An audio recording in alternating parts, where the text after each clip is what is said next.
Okay, great. Hello and welcome to today's webinar, where we will be discussing the Maryland Heritage Areas Program Fiscal Year 24 grant process for capital and non-capital projects. My name is Ariane Hofstad, and I'm the administrator of the MHAA program. And I'm joined by my two colleagues who will introduce themselves and get things started. So thank you for joining us. Hi, everyone. My name is Martha Waldron. I am one of the two assistant administrators for the Maryland Heritage Areas Authority grant program. And good morning, everyone. My name is Andrew Arvizu, and I'm one of the assistant administrators with MHAA. All right, so today's agenda, we've got a fairly packed day ahead of us, but the goal of this meeting is to just take a look at the fiscal year 24 grant round and get you primed to submit an ITA and full application. Before we jump into the meat of the presentation, we'll be looking at the reference documents that can help guide you through the process. And if we could go ahead and jump back just for a sec to take a look at the agenda here. Yeah, so we'll be looking at the reference documents before taking a look at MHAA and giving you an overview of what our program is all about. Then we'll be really focusing in on how to submit that application, discussing who is eligible, what type of projects can be funded, and what constitutes an eligible expense. Then we'll take a look at the schedule so you can start to plan how you're going to be submitting this application and what your timeline for your project might look like. And we'll close out today by discussing some tips for submitting a successful application, as well as showing you how to navigate our online application system. So, like I said, the first thing I want to look at is our reference documents. You'll see that all of these resources that we have listed here are available for you online on our website. And perhaps the most useful document for your grant submittal process will be the fiscal year 24 grant guidelines. Throughout this presentation, we are citing directly from these guidelines, and on the slides, you'll be able to see the exact page numbers that we're pulling our information from, just in case you have any questions or would like to get a little bit further into detail with any of the specific subjects covered today. In addition to our grant guidelines, you'll also have access to last year's grants manual, which will let you know exactly what happens once you receive a grant from MHAA, so you can get a better sense of how you might want to orient your project. In addition, there is a step-by-step guideline or step-by-step instructions that will walk you through the process of submitting an application, as well as on our website a copy of these slides and a link to this recording if you'd like to come back and view this later. So, what are heritage areas? Well, heritage areas is what MHAA is all about. They are locally designated state-certified regions of Maryland that celebrate the unique natural, cultural, and historical resources, serving both residents of a community and heritage tourists from across the state and across the country. There's 13 heritage areas across the state of Maryland, touching every single county and the city of Baltimore. And they've been established to promote the unique identity and culture of each region of Maryland. And as you can see in our mission statement here on the next slide, the goal of these heritage areas really is to promote the economic well-being of Maryland's communities by celebrating the unique historical, cultural, and natural resources, and by building partnerships in regions to create place-based experiences that are going to draw in both local residents as well as heritage tourists. So really the goal of these heritage areas is to celebrate what makes each part of Maryland unique. And like I mentioned earlier, heritage areas touch every single county in Maryland as well as the city of Baltimore. So no matter where you are, you're always close to a heritage area. You can look on the map here and see we have great coverage across the entire state. And it's quite likely that a project that you're considering is going to be happening at or near a heritage area. Now, heritage tourism has been coming up a little bit here. I'd like to give a definition of heritage tourism so we're all working from the same page. So the definition we use actually comes from the National Trust for Historic Preservation, which defines heritage tourism as traveling to experience the places and activities that authentically represent the stories and people of the past and present. It includes historic, cultural, and natural resources. So this is the definition that we're looking at when we're talking about heritage tourism. Now, so you can better understand the program a little bit, I'd like to talk about what MHAA is. Our acronym that you hear us throwing around stands for the Maryland Heritage Areas Authority, and that is an independent state government body which is existing within the Maryland Department of Planning, but it is staffed by the Maryland Historical Trust. Our governing body that manages MHAA is made up of 19 members, consisting of members of the public as well as state representatives from 9 separate agencies, including Department of Education, Transportation, and Agriculture. And we receive usually around $6 million from DNR's program Open Space to manage the program, of which around $5 million goes into the project grants that we'll be discussing here today. Now, our program has 3 main goals outlined in our strategic plan. They are to develop heritage tourism products, build partnerships, and sustain regional identity. Now, as you heard earlier, our real focus is building those heritage tourism products that will allow folks to celebrate the unique natural, cultural, and historic resources of Maryland. This can be creating anything from a physical product like a museum or a restoration of a historic property to creating a walking tour or an online website that's going to drive heritage tourism in a region. We're also really focused on building partnerships because Maryland is incredibly lucky to have a great network of heritage tourism professionals and amateurs who are exceptional at sharing their local culture and history. So we want to help organizations develop organizational capacity and bring that network together so we can continue to strengthen the preservation of our culture. And finally, our last goal is sustaining regional identity. Even though Maryland is such a small state, there is such a great difference across all of Maryland's regions, from up in the mountains to down by the bay. We have so many different cultures and identities. Our program serves to help strengthen and preserve those identities so that folks can have those authentic place-based experiences. So now, all 13 of our heritage areas are crucial partners in this process.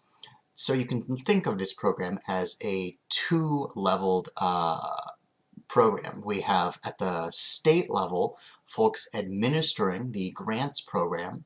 That's on our end. So we are managing the project grants. We are supporting heritage areas by providing mini grants that they can then give out. And we are providing technical assistance for grantees and applicants. And then at the local level, the heritage areas are individually really doing all of the great work that makes this program run. They are working with applicants and with local members of their community. They are administering mini grants to help provide strategic support where it's going to be most effective. They're helping folks submit those project grant applications to ensure that they can receive funding to preserve their culture and heritage. They're even ranking projects before they move forward to the state level. And of course, they're providing technical assistance and strategic partnerships to help folks within their local heritage area. All right, so with that, I believe I'm going to turn it over here. Thanks, Andrew. So I'm going to take us to the part of the presentation where we begin to talk about the project grants that are funded by the MHAA program. First, we're going to talk about who's eligible. This is the first question that you should be looking into before considering a Maryland Heritage Areas Authority grant. We offer grants to nonprofits who are in good standing with the State Department of Assessments and Taxation, local jurisdictions like town governments and county organizations, as well as state and federal agencies. So that's criteria number 1. Criteria number 2 is that organizations must be located within a certified heritage area boundary. So the 13 heritage areas that Andrew previously spoke about, your organization or a project that you have in mind must take place within one of those boundaries.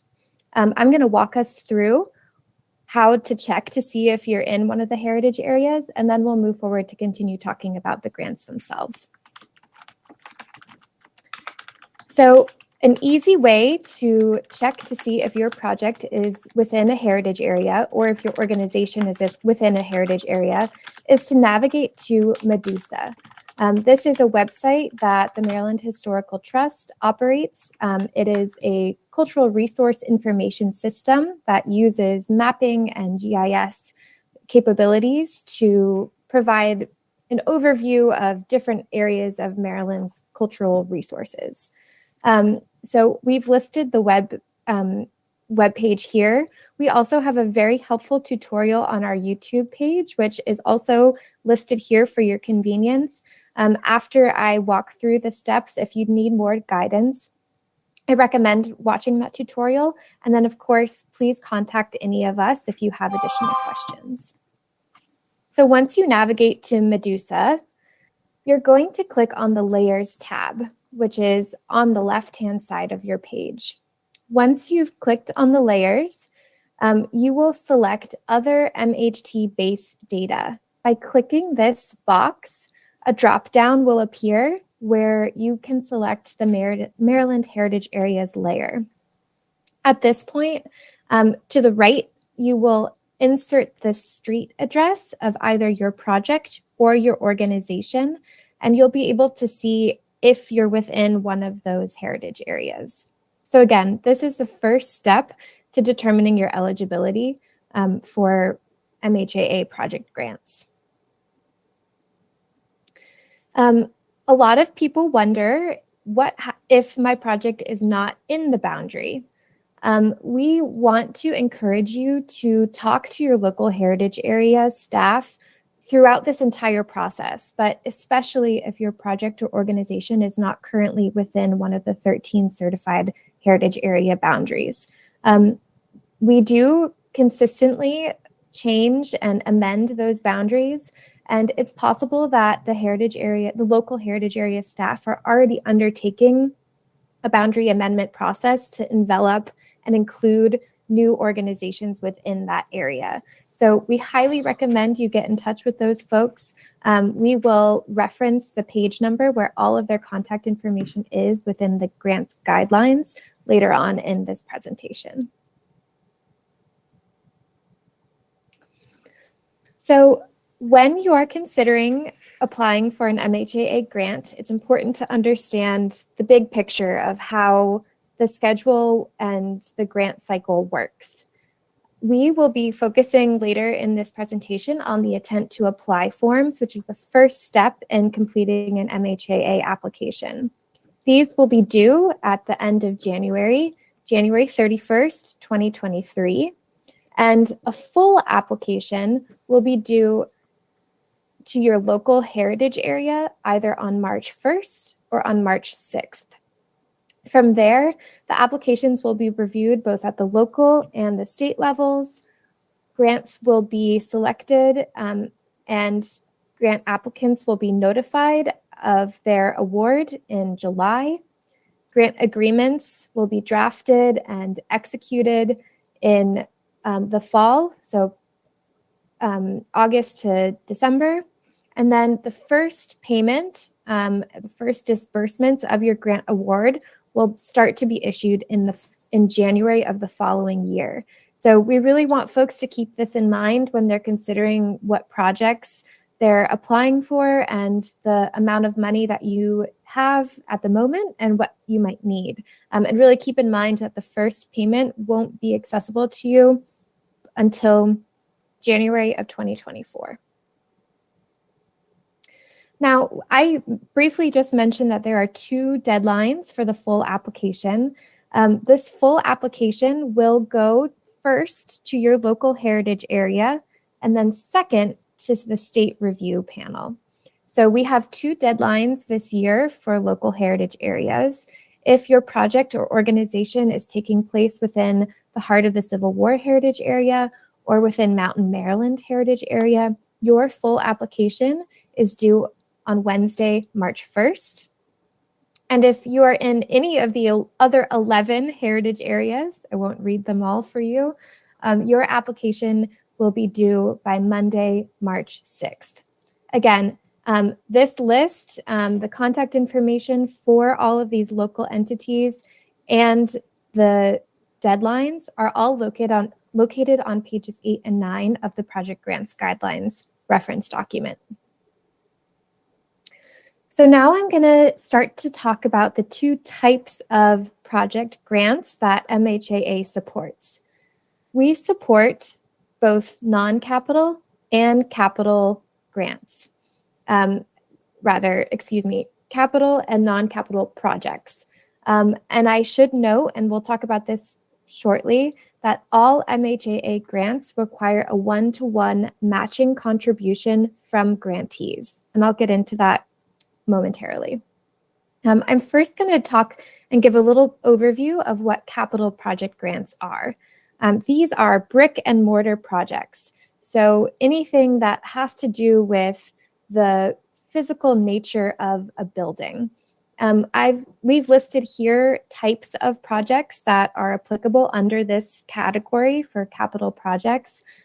They can include acquisition. So if you were looking to purchase a building that will be used as a visitor center for folks in your community or heritage tourists to come to your area, that's a perfect eligible activity. Other activities that are eligible under this category are restoring or rehabbing a building, some of the more typical historic preservation projects that you might think of. Capital projects are subject to Section 106 review and may also require an easement through the Maryland Historical Trust. These are preservation guidelines that are set by each state. And we have some more information later in the webinar today about the easement process. Your project does not have to be on a historic property. I think this is a misconception, and we want to make clear that this program will fund non-historic capital projects. So, for example, you'll see on this slide a photo of the Hagerstown Cultural Trail, which was funded several years ago. These applicants decided to build a new walkway and create a cultural trail linking different sites in Hagerstown. This is a great example of non-historic capital project. One thing to keep in mind, and this is required, is that we do require consent from the property owner before and during your project. So when you are filling out the application, please keep this in mind. We want you to have transparent communication with the property owner if you don't already own the property yourself, and they must be aware of the project that you are intending to carry out. Capital project grants are between $5,000 and $100,000. And again, we require that one-to-one match of non-state support. I mentioned earlier MHT preservation easements for capital projects. Not all capital projects will require an easement, but some will. And so when you turn in your full application, it will go through a review committee of Maryland Historical Trust staff who will determine whether or not you need an easement. Some of your projects already have easements, and that will be reviewed at the time of your application, or you might need to convey a new one. We've listed pages 7 and 16 in the grants guidelines with more information about the easement process, but it's a term of 15 years, regardless of the grant amount, and it really only applies to capital grants on historic properties listed or eligible for listing in the Maryland Register. So if you want more information about the easement process, please contact us. We'll be happy to put you in touch with the easement staff and really give you an understanding of what that process entails. All right, the second type of project funded by the MHAA grants are non-capital projects. So these are any type of non-brick and mortar project. So we were talking about buildings. Now we're talking about planning. We're talking about feasibility studies. We're talking about brochures or signage, also programming, any education programming, festivals. These are all non-capital projects. With non-capital projects, the minimum grant amount is $5,000. The maximum that we will fund is $50,000. And again, there's a required one-to-one match of non-state support. Important for all of you to know is what we consider ineligible grant expenses. When you are putting together your application, you will be putting together a project budget. And it's helpful to know what you can use grant funds for and what you can't. The most important thing to know about ineligible grant expenses is that you cannot include overhead expenses or operating support within the grant award. We have a small exception. So nonprofits who are applying for non-capital grants can include those indirect costs or operating costs as a line item in your budget, but it's limited to 10% of the grant funds. So keep that in mind if you're a nonprofit applying for a non-capital grant. This is a great opportunity to use a small portion of the grant funds towards those indirect operating costs that your organization takes on. Grant funds cannot be spent on staff salaries. We have a couple of stipulations under that. Consultant fees are eligible for grant expenditures. So if you're working with a historian who's doing research on behalf of your organization or your project, or if you have a contractor who will be refinishing floors in your historic building, those fees are eligible grant expenditures. Staff salaries are okay to use as your matching contribution. So for example, the amount of time that your executive director has spent on the project can be used as part of the matching funds required for the grant. Funds cannot be spent on marketing expenses, but those marketing expenses are eligible as your match. And finally, the state does not fund liquor for either your grant fund or your matching contribution, but food and non-alcoholic drinks are eligible. So if you're hosting an event, you could put that as one of your budget line items. And again, all of this information is on page 8 of the grants guidelines. I'm going to go into a little bit more detail about that required match that I've been referencing over the past couple of slides. The Maryland Heritage Areas Authority grants require a one-to-one 100% match for all grant funds. So for every dollar of state support, the grantee, you, are expected to provide $1 of applicant support to be contributed. You cannot apply matching funds outside of the grant period or on an unrelated project. It needs to be within the grant period or on that specific project that you're taking on. We also report on other project costs, and we'll go into more detail about this again in the guidelines.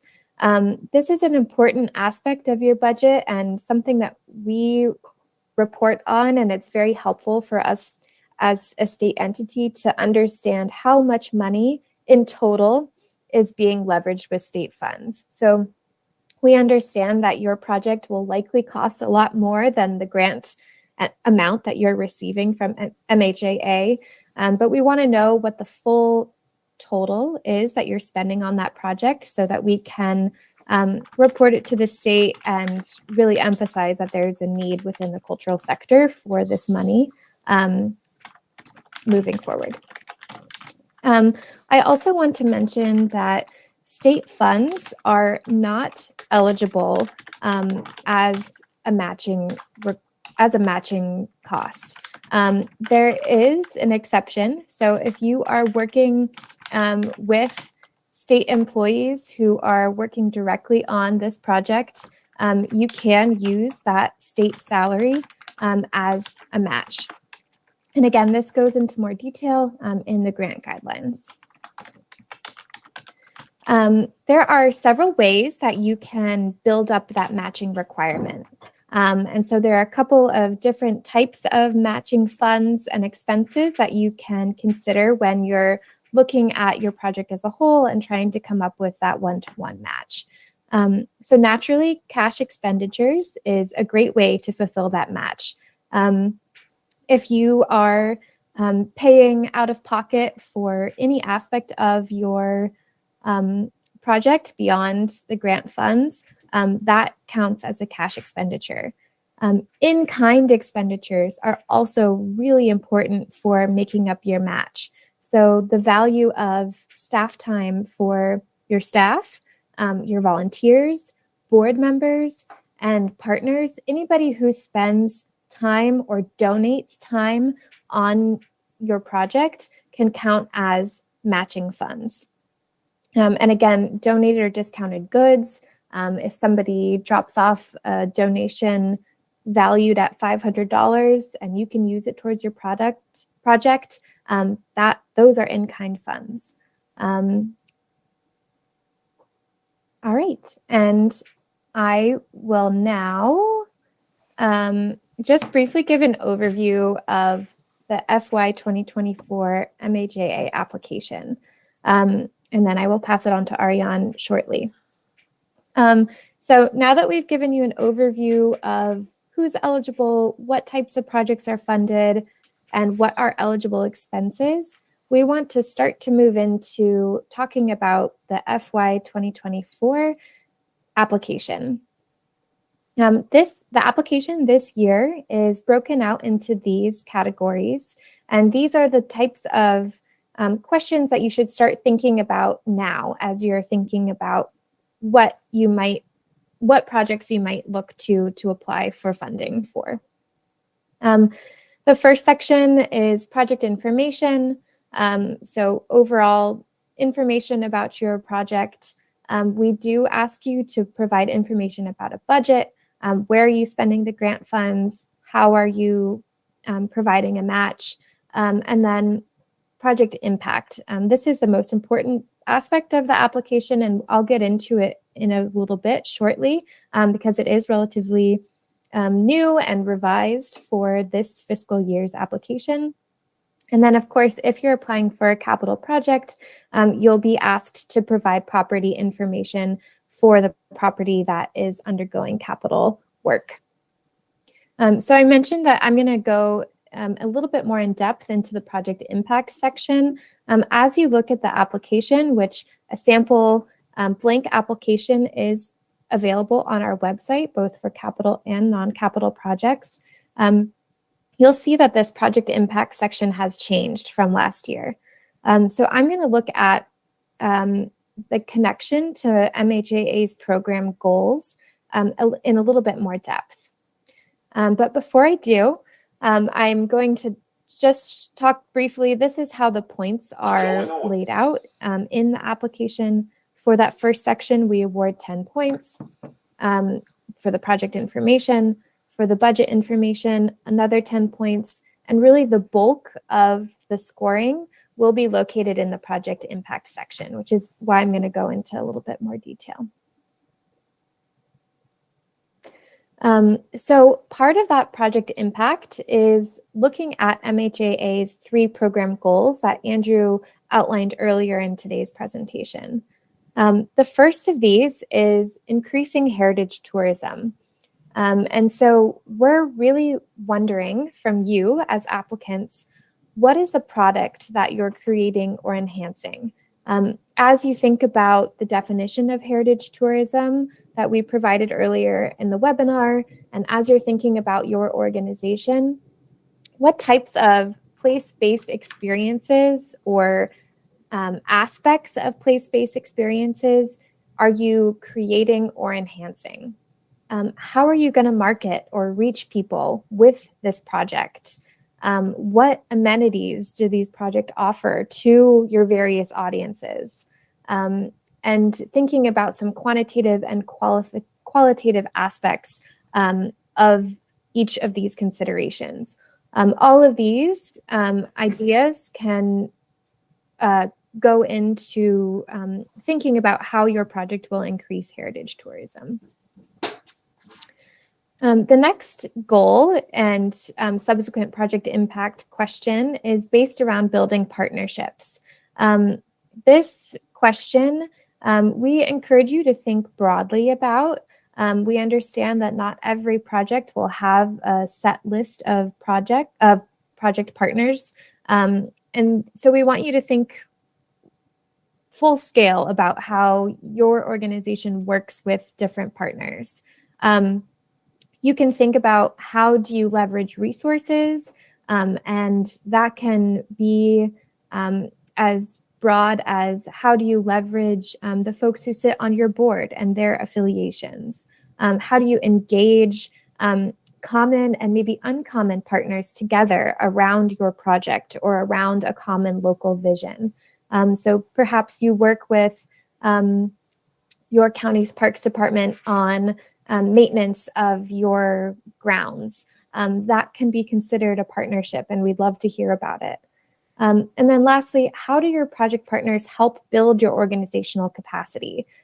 So in that example I just provided, that county Parks and Recs department is helping your organization's capacity by being a partner in and of itself. We've provided another example here and another way to think about how this question can apply to your project or to your organization. And we urge you to please contact us if you have any questions about how to answer this question. And then lastly, I'm going to talk about the sustaining regional identity question. As Andrew so wonderfully described earlier in the presentation, this is a really important aspect of the Heritage Areas program and really is what makes it unique and wonderful. The sustaining regional identity and showcasing Maryland's diverse and wide types of history, culture, and heritage. And so we want to know how your project showcases your heritage areas' distinctive archaeological, cultural, historical, or natural assets. So tell us about how your project showcases that identity. We also really urge you to consider how your project aligns with your local heritage areas planning documents, which includes interpretive themes and their priorities, their goals, and their objectives. Part of this question and part of this scoring will be determined on citing specific sections of your local heritage areas planning documents. And again, we strongly encourage you to get in touch with your local heritage area staff to work through this section of the question. They are there to support you and assist you, and will be able to provide you with helpful resources for answering this question based on those planning documents. And now I'm going to pass it to Ariane. All right. Thank you, Martha. We are very excited to be rolling out a revised application this year and are very thankful to all of the hard work that has gone into that. And here on this slide, let's see, review process and criteria. Wanted to let you all know that there's 2 levels of review that go on at the local and the state level. Those scores are combined, and everything that you need to know about that is described in further detail in the grant guidelines for fiscal year 24 on pages 13 and 14. So we want everyone to be as successful as possible in their applications, and we have a few grant writing tips and some more information on supplemental documents that will be required in the application. So we'll just take a moment to go through these with you. The first tip that we recommend that you've been hearing throughout this presentation is to please refer to and read through the project grant guidelines for fiscal year 24 before beginning your application. I think it's really important for you to have a full understanding of what's going to be required and all of the steps that are involved in the application process. That document is located on our website and can be accessed easily through there, or you can reach out to any one of us as well. The other thing that we encourage is for you to get started early and as soon as possible. You don't want to wait to the last minute, and you want to give yourself plenty of time to think through your project, write out your description, but also to collect your supplemental materials. Anything related to estimates that you need to get from contractors, proposals from potential consultants, or any letters of approval that you may be requesting, those all take time. So please start early to start gathering those in the process. And then, of course, if you have any questions, you can always reach out to your local heritage area or to MHAA staff. I know we've said that before, but we really do encourage it. No question is too small, and we are here to help. So some additional things to think about before you start your application. We have some questions here to just sort of frame your project, help you think through exactly what it is that you're going to be writing up. You know, why are you doing this project? Why is it important to your organization? Why is it important to the community? Think through the timeline. And when you're thinking through the timeline, it's important to keep in mind that projects cannot start before July 13th of 2023. And as Martha mentioned earlier, access to funds, if your application is selected for grant award, that first distribution will not happen until about 6 months later, which would typically be around January of 2024. So when you're laying out your timeline, think through those deadlines and make sure that it aligns with your project. Also consider how the project fits into your organizational goals, your big picture, your strategic plans. How is it supporting that overall capacity? What are the steps that are needed to finish this project? In the application, it's important that we see a very clear, thought through process that can be laid out both in a narrative form and in a timeline form. Also, identify who's going to be undertaking the work. This could be staff, it could be board members, it could be volunteers, it could also be consultants that you're planning on hiring.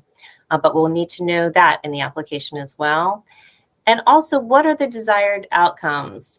And as both Martha and Angie referenced earlier, keep the heritage tourism component in mind here. We're very curious to know how this project will be increasing visitation to your area or providing a new historic, cultural, or natural resource that would be an addition to the community or an enhancement to the community.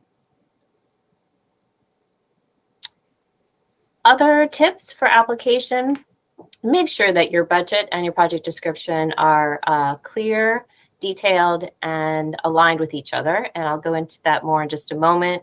But also, we highly recommend that you have someone who's unfamiliar with your project read the application, not just for proofreading of grammar and spelling, but also for continuity of how you're describing the project and how it is connected to the budget and the timeline that you've outlined. The project name is something that we also recommend that you give some additional thought to. We want it to be descriptive and succinct, something that just in a few words really captures what your project is about and allows us to understand that in a quick snapshot sort of way. We also ask that you provide all of the detail that's requested in the application. You will see that as you go through. There are places to upload documents, and I'll go into that more in just a moment.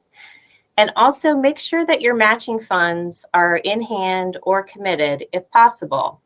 At the time of application, if you are still cultivating matching funds and those are not 100% committed, but perhaps in process, you can explain that to us in the narrative budget section of the application as well. So here's an example of how we would like to have the project description, the timeline, and the budget align with each other. The top box is the project description. The box on the bottom left is the timeline, and on the bottom right is the budget. And you can see that all of the elements of the proposed project are included in all three of these descriptions. The Anytown Museum is looking to produce an exhibit where they'll be hiring consultants to design and fabricate that exhibit, and also printing 20,000 copies of a brochure. So it's written out in a nice, clear, succinct description. Then each of those items are listed in the timeline and then also listed in the budget. And this is really how we like to see these three items lining up together and reading in a cohesive manner. So some other tips, we'll again reiterate, start collecting your information early and often. We just can't say this enough. Things often take longer than you expect, or you are waiting on other people or agencies to get them to you. So give yourself that time. Please provide any visuals that are appropriate for your application. These could include maps, photographs, or plans. For capital projects, photographs are required. For non-capital projects, photographs are not required, but they are encouraged, and we often find are very helpful in enhancing the application.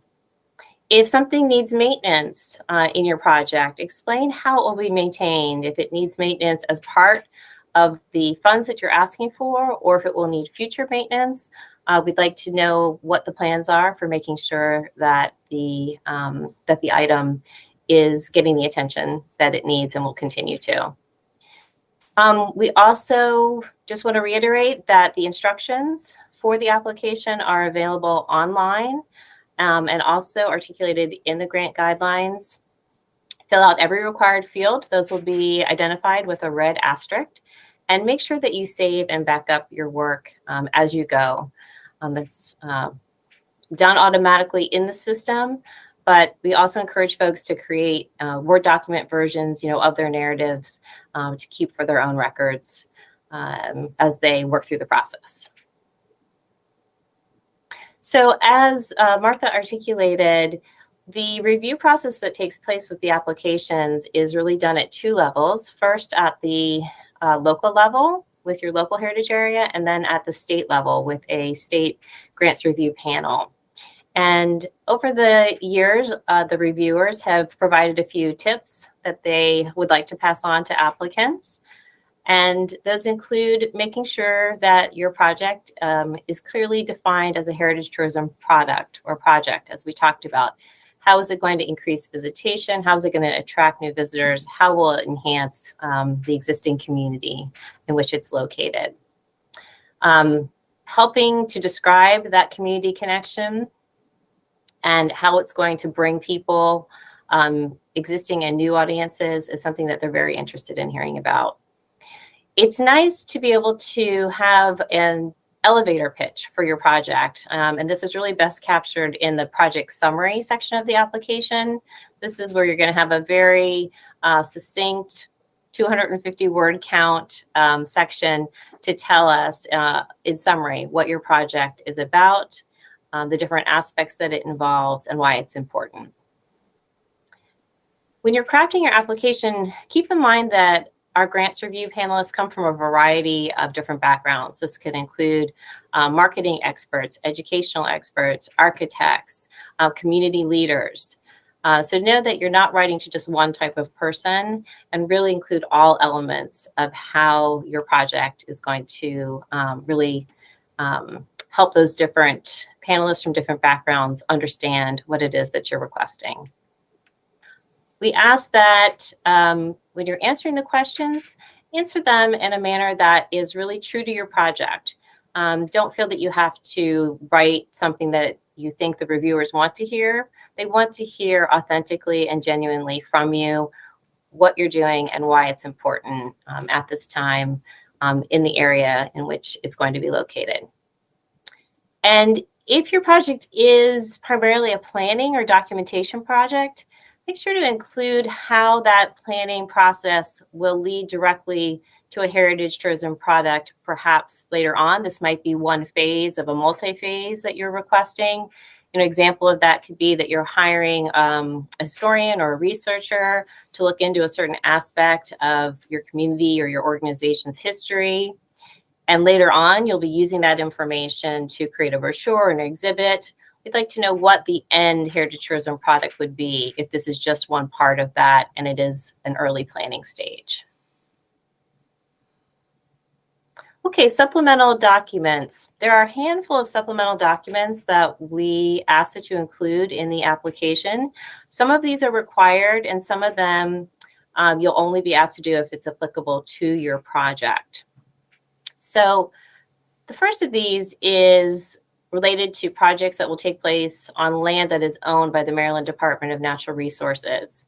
If you have a project that fits this description, then you must obtain approval from DNR, and this is done through a form and review process with them directly. Shane Johnston is the contact there, and there is a form that they require.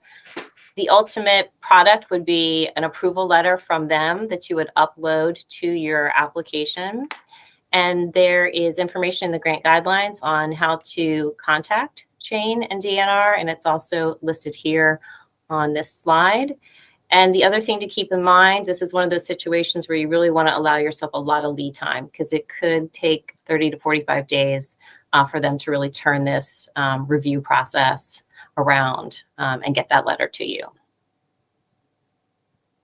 If you have a project that involves any K through 12 educational aspects, then we would like for you to provide documentation in the form of a letter that you've consulted with either the Maryland State Department of Education or your local school system, and then upload that letter to the application, letting us know that they're aware of your project and that they're in support of it.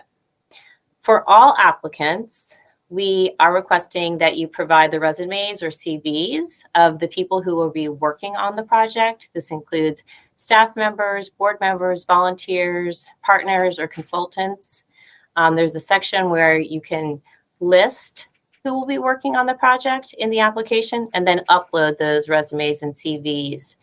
If you're in a situation where you are going to be hiring a consultant and you've not identified that person yet, we ask that you upload a description of the type of qualifications that you'd be looking for in hiring that person.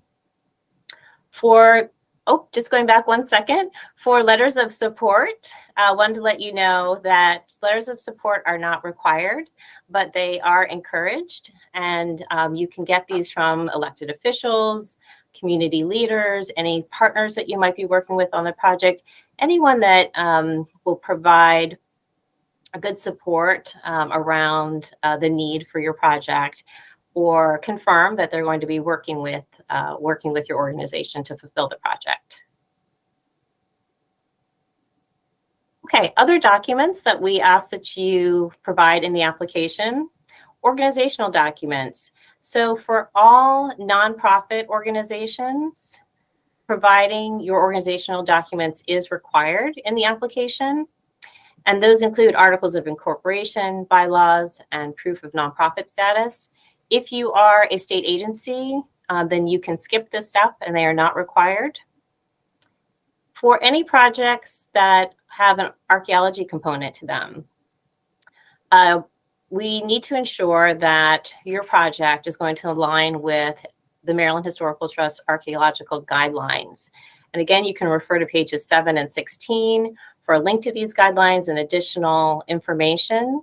But in the application, you'll be asked to check a box that indicates that you are aware of the guidelines, that you've read the guidelines, and that you understand that depending on the details of your project, the Maryland Historical Trust may require that you provide additional supporting documentation before you could proceed with your project if your application is selected for grant award. All right, so just to do a quick summary of how to prioritize what you should be considering as you're moving towards application. As mentioned earlier, the intent to apply, which is required of all applicants, is due by midnight on January 31st. And Andrew will be walking you through the details of that process in just a moment. Again, make sure that you read the grant guidelines all the way through. We are encouraging that you do this ahead of everything else to make sure that you understand the process and what's required. And there is a short checklist at the end of those guidelines that can help lay out all the steps for you in an easily accessible way. Talk with the staff at the local heritage area about your project. You're welcome to call us here at the state level. We really can't impress this enough. It's important that they understand your project and they can really help you as we can help you craft an application and answer any questions. If you are going to be getting letters of support from either legislators or partners, start that process early, but keep in mind that it is optional. If you do not own your property, as Martha mentioned earlier, excuse me, you will have to notify the owner that the project is potentially taking place on their property, and that should you be awarded a grant, you would need to get a letter of consent from them at the time of award. During the application process, we're asking you to check a box that indicates that you understand that that will be required, but the letter of consent will not be required at the time of application. It would only be required if you were to be granted an award through the grant process. Again, if your project's taking place on DNR property, you'll need to get that approval letter and upload it as part of your application. And we encourage you again to start thinking about your budget, building your budget, getting your estimates as soon as possible, and really being as detailed as you can with those line items. It helps give a full picture of what you're requesting in your application. And I believe our next slide is intent to apply. So I'll turn things over to Andrew. Sounds good. All right, over the next couple of slides, I'd like to take a look at how you're going to submit your ITA. Then I'm going to discuss how you can make an account with our online system, and finally walk you through the steps of submitting a full application once that ITA has been submitted. So to get started with this process, as you've already heard, you'll need to submit an intent to apply form. And you can access this intent to apply form by clicking on the link shown here on our website in the red circle. And that link is also available in the chat of this video, or you can follow the bit.ly that's available on the screen here. So once you've clicked on this link, if we could go ahead and go to the next slide here, you'll be greeted with an eligibility quiz. This is going to ask you what heritage area your site or your proposed project will take place in, as well as what type of organization you are, just to make sure that you're a nonprofit or government agency. Once you've cleared the eligibility quiz, you'll be presented with this very short one-page questionnaire that's going to ask you about the basic ideas behind your project. As you can see here at the top, you have access to save and finish later, which I'll be coming back on soon, as well as a button to review, which you can use to take a step towards submitting the ITA. Now, again, it's critical that if you are considering to submit a project application, even if you are on the fence about it, I would strongly encourage you just to submit an ITA either way, even if you're not entirely certain, because submitting an ITA does not oblige you to submit a full application, and everything that you write in your ITA can be changed when you come forward to submit an application. So let's say you're planning to do a museum exhibit, you put in that ITA for a museum exhibit, and then for some reason you need to do structural work on your site instead. You have complete ability to change your full application down the line to be that structural work. But if you didn't submit that ITA earlier on and did need to do that structural work, you wouldn't be eligible to submit. So again, strongly encourage you to fill out the short one-page form, and once you have done so, be sure to keep a copy of that ITA for your own records, just in case you want to refer back to it at a later date. And of course, our deadline here is going to be the end of January, January 31st, 2023, to get that ITA in. Now let's say you've started your ITA, but you decide you want to save and finish it later, as I showed before. Well, a lot of folks have difficulty getting back into the ITA. A lot of people will go to the link from earlier, and that will actually start a new ITA for you.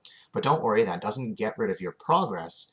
If you'd like to get back to your old ITA, all you need to do is navigate to the maroon My Grant Account button here, and once you've clicked on that, you'll be able to log in to your account and access your old ITA under the Applications tab of the MHT Grants portal.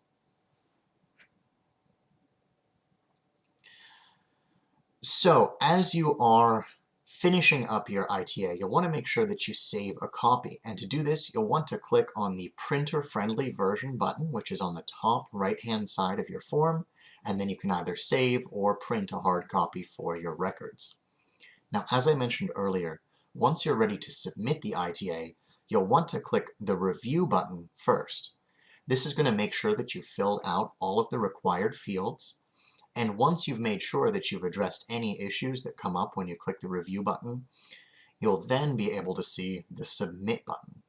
And keep in mind that we don't receive any ITA or don't have access to your ITA until you have clicked that Submit button. And if you want to be sure that the Submit button or that your ITA has gone through, you'll receive a confirmation email letting you know that it has been received.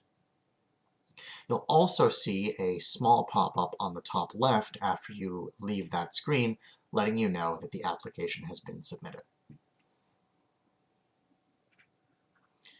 So after you have submitted this short one-page ITA, you're going to be able to get started working on your full application.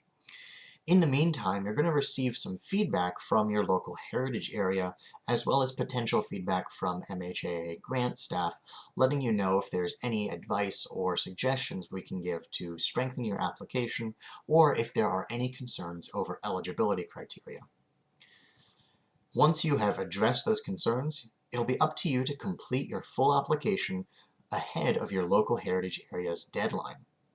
Now, some heritage areas do allow you to make changes after the local deadline and reopen your application after you have submitted so that you can address any concerns that they may have with your final application, but that is dependent on the heritage area. And if you have submitted your application and received feedback and cleared everything, you are actually good to go until July of 2022. That is when you'll hear, July of 2023. That is when you will hear back from us in regards to awards. So the timeline is going to look like submitting the ITA in January, submitting your local, or your full application in March, and then hearing back in July. And we may reach out to you in the meantime with questions, especially if there's concerns over eligibility or perhaps a missing document. But other than that, it's likely that you wouldn't hear back from us until that July deadline when we announce awards.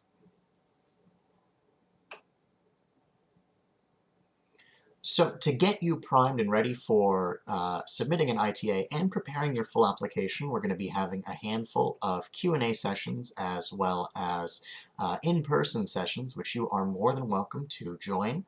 These will be opportunities for you to discuss your project with MHAA staff members, and we're going to be having one in person on Monday, January the 9th. That's going to be at MHT headquarters in Crownsville, Maryland.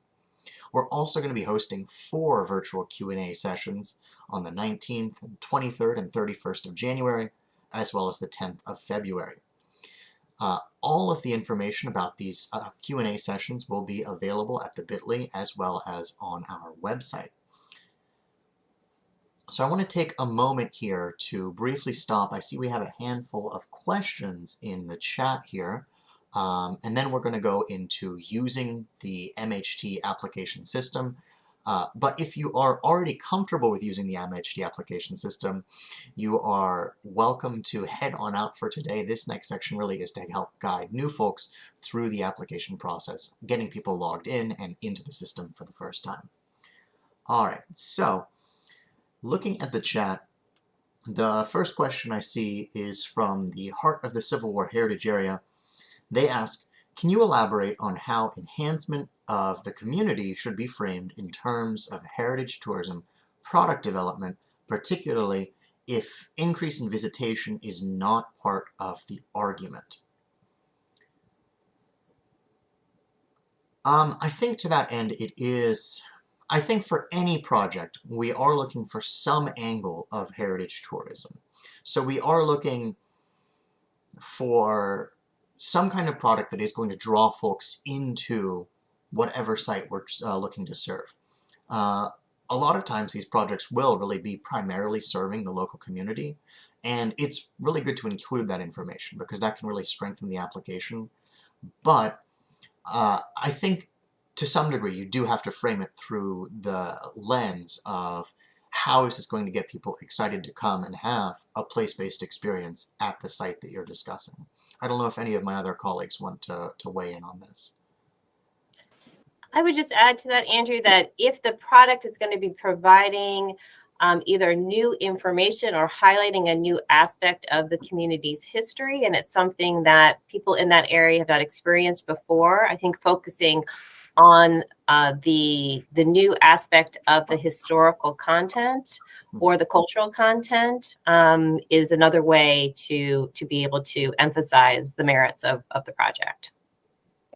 And lastly, I'll just add that Ariane touched on this a little bit earlier in the presentation, but sometimes a heritage tourism product is not going to be an immediate end goal for your current phase of the project.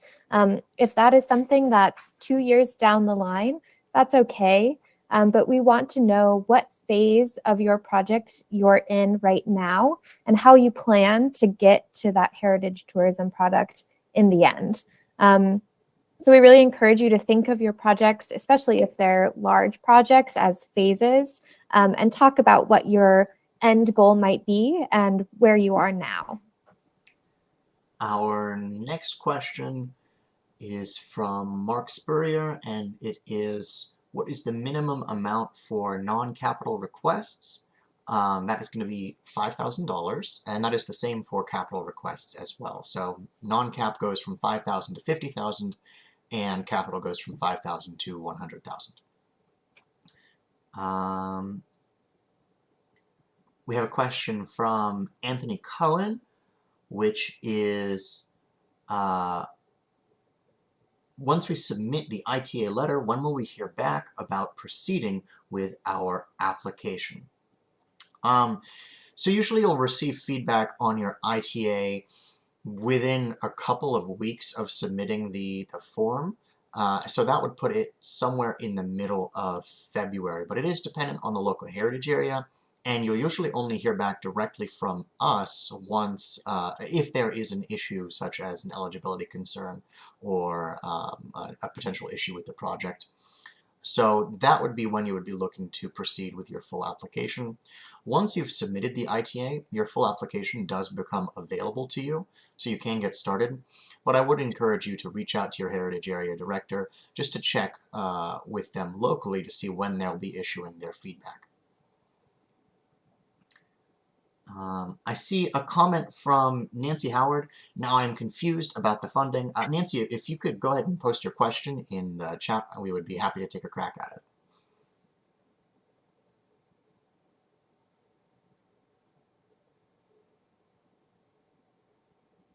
And let's see, if anyone else has any other questions, please feel free to post them in the chat. Just to maybe provide some assistance maybe to Nancy, this program, the Maryland Heritage Areas program, is just one of the grant opportunities that falls under the umbrella of the Maryland Historical Trust. So the trust, known as MHT, does offer other funding opportunities. Those are all spelled out on the website. This is just one of the many grant programs, and this program is specifically related to heritage tourism products within the 13 certified heritage areas. We conducted a virtual roadshow a couple weeks ago that does outline all of the grant opportunities offered by MHT. and that will be a helpful resource for folks. It is located on our website. That will spell out the difference between the grant programs and provide you with some more information about what's available. And I would also add for Nancy, if her question is longer than the chat might allow, Nancy, please give us a call. We'd be happy to talk through whatever your questions are in more detail. All right, and seeing no other questions in the chat here, please feel free to continue posting them. There'll be another opportunity for Q&A at the end of the presentation here. But this is where I'd like to say thank you to everyone who's already familiar with our grants application system. Oh, okay, I see we do have a question from Nancy here. Okay. She says, okay, total cost to us is $100,000, so if we match $100,000, we'll have $200,000, and we don't need that much. Yes, that's correct. With the one-to-one match, the total project cost would go up to $200,000. Yep, that's absolutely right. So if you only need the total of $100,000, you could come in for a $50,000 request and then receive or put forward a $50,000 match. Okay, so yes, if you are already familiar with the grants review portal here, thank you for attending. Otherwise, I'm going to go ahead and discuss how to use our online application system. So let's go ahead and jump straight into that. The first thing that you'll need to do to get access to our MHT system is going to be to create an account on our website using the link that you saw earlier. To create an account, please keep in mind that you will need to put forward an email address from your organization, and we strongly encourage that you only have one account per organization, since we can't actually connect multiple accounts to the same application or even to the same organization. You can pass applications between accounts, but it really will be easiest for your organization if you just have a single account. Because they will be the only ones that can submit that application at the end. Also keep in mind that the email that you use here will be the email that receives reminders from our system, so make sure that it is an email that is being checked regularly. So here is our login screen.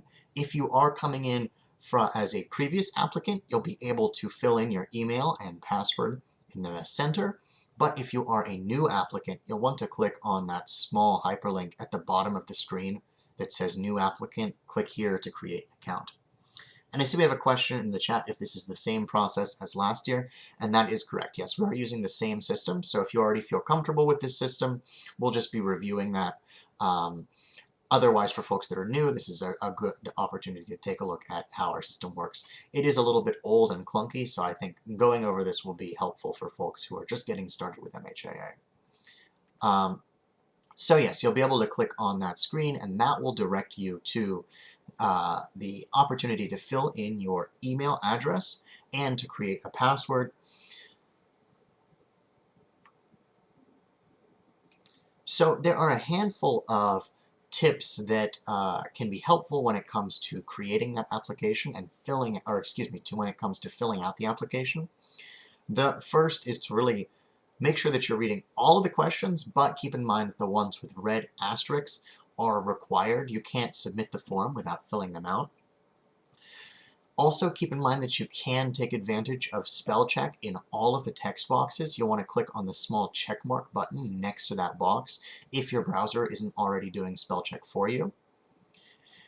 Not a lot of our fields have word limits this year, but for the ones that do, the word limits are listed both in the title and next to the box. But keep in mind that those limits don't show up on the printer-friendly version. That's only available on the online version, so that's where you'll want to be checking the word limits. Our application is divided into various tabs, and you'll want to navigate between the tabs by clicking on their title. So you'd go from overview to project information and so on, and that would take you through the various pages of the application. So when you are looking to save your progress, you want to always make sure that you're clicking the Save and Finish Later button and not just the Next button.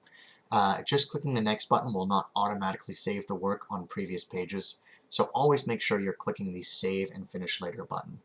And when you do reopen the application, it's always going to bring you to the first page of the application.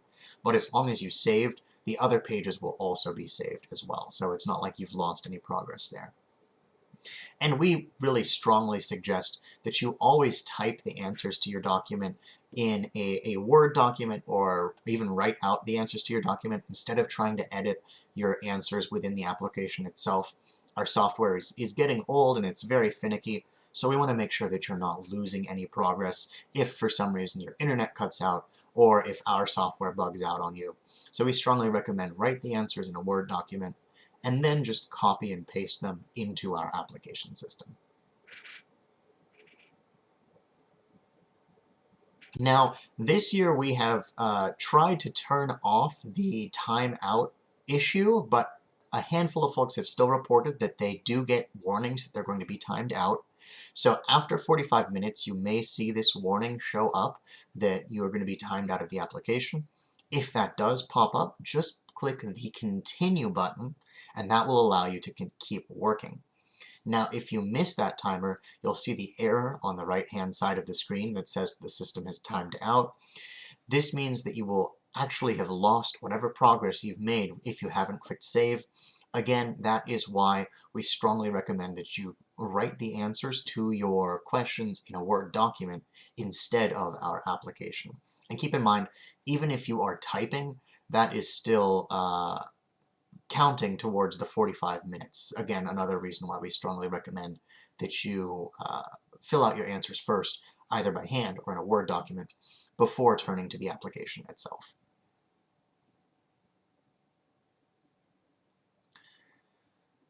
So let's say you have started the full application, but you would like to access it again. Just like the ITA, you want to make sure that you are not clicking on the link to open a new application, but instead that you are going to the maroon My Grant Account button or using the link available on the screen.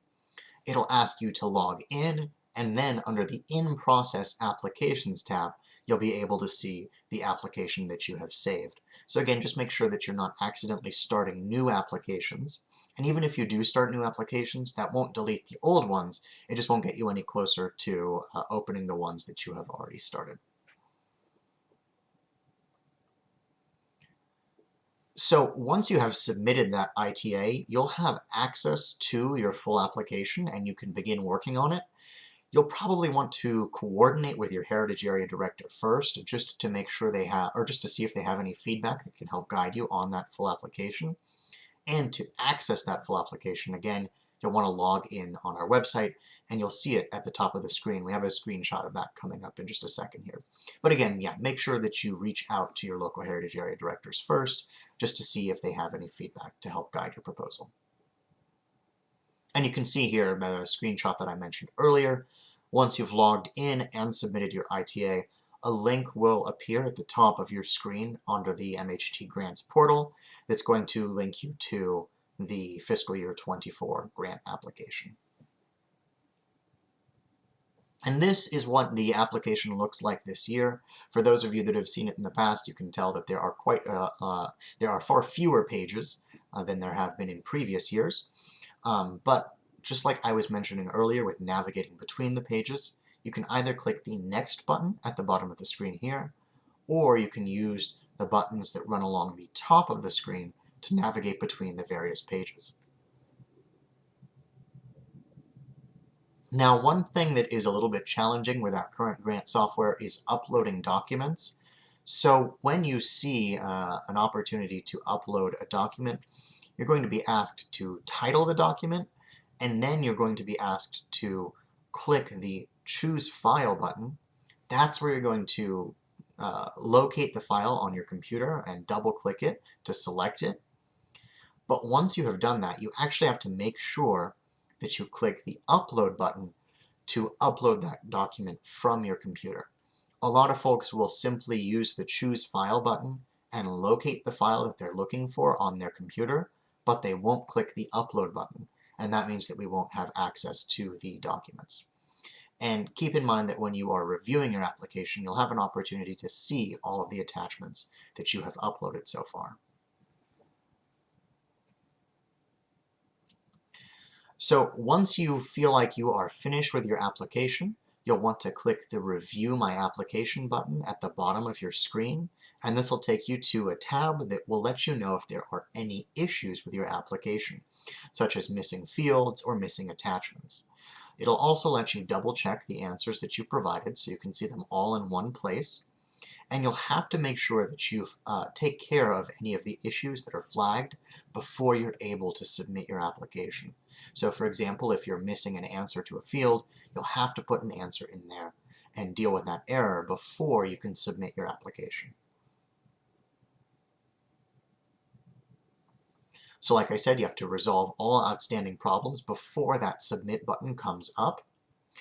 Now, a few of our fields are actually not required, but we still strongly encourage you to fill them out if they apply to you. That can really help our grants review panel, both at the state and local level, better understand your project.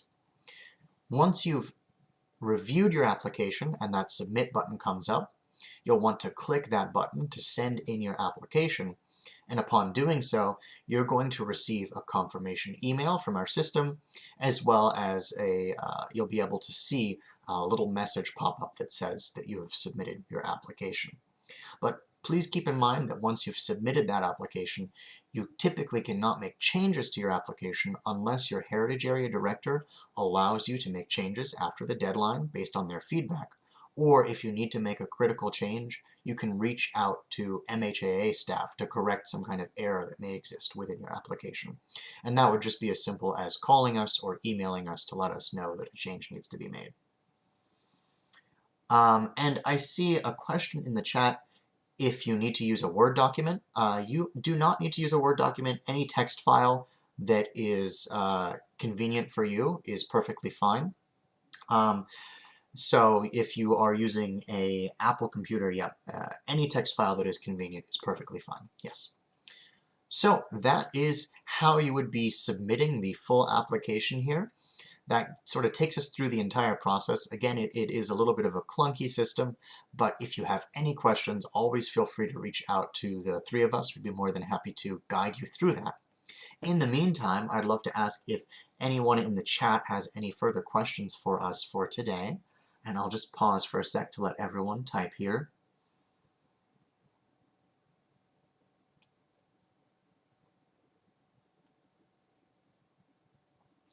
But as folks are typing, I will say thank you to everyone who has attended here. It's been great to get to share this grant opportunity with everyone. We're looking forward to seeing what kind of exciting projects are going to be coming forward in fiscal year 24. As always, please feel free to reach out to the three of us if you have any questions at all. We would be more than happy to help guide you through the application process. And seeing no questions here, I will go ahead and turn it back to Ariane. And Ariane, I think you're on mute at the moment. Sorry, thank you. Yes, thank you to everyone for joining us today. We're very pleased to be able to provide this information. We're excited to be rolling out a revised application for fiscal year 24. As Andrew and Martha said, do not hesitate to contact us with questions, and definitely reach out to your local Heritage Area Directors and start those conversations early and often. And wishing everyone the best of luck with their applications moving forward. And we look forward to hearing from all of you.